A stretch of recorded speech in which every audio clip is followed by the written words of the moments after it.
ada, penting bagi kita untuk memahami bagaimana bahasa baku berperan besar dalam komunikasi yang jelas, sopan, dan edukatif melalui potensi.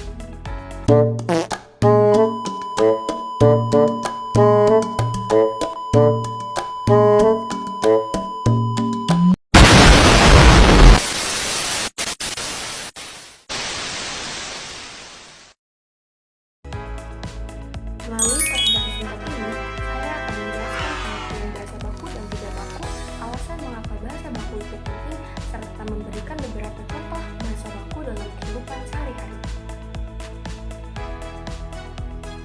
Bahasa baku adalah bahasa yang sesuai dengan kaidah atau aturan yang berlaku secara resmi.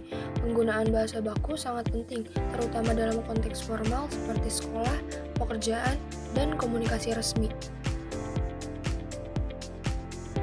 Bahasa baku merupakan bentuk bahasa yang sesuai dengan ejaan, tata bahasa, dan kosakata yang benar menurut aturan resmi. Sebaliknya, bahasa tidak baku adalah bentuk bahasa yang menyimpang dari kaidah tersebut dan biasanya digunakan dalam percakapan santai. Contohnya kalimat "saya tidak tahu" adalah bahasa baku, sedangkan "aku nggak tahu" termasuk bahasa tidak baku. Pentingnya bahasa baku.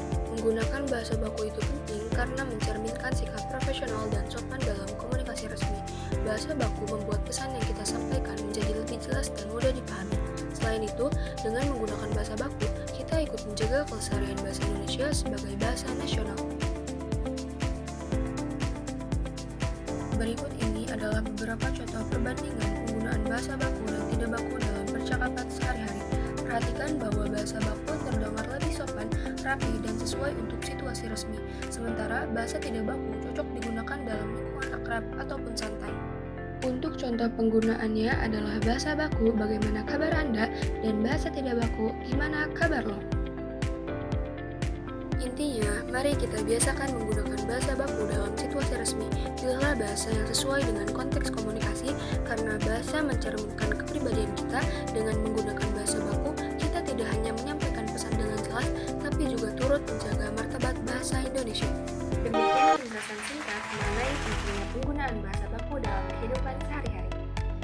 Dari penjelasan tadi, kita dapat memahami bahwa bahasa baku bukan hanya sekedar aturan dalam berbahasa, tetapi juga cerminan profesionalisme, sopan, dan menghargai lawan bicara. Dengan membiasakan diri menggunakan bahasa baku, kita turut melestarikan bahasa Indonesia sebagai identitas negara.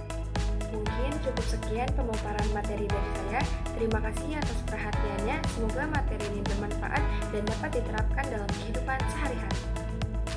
Assalamualaikum warahmatullahi wabarakatuh.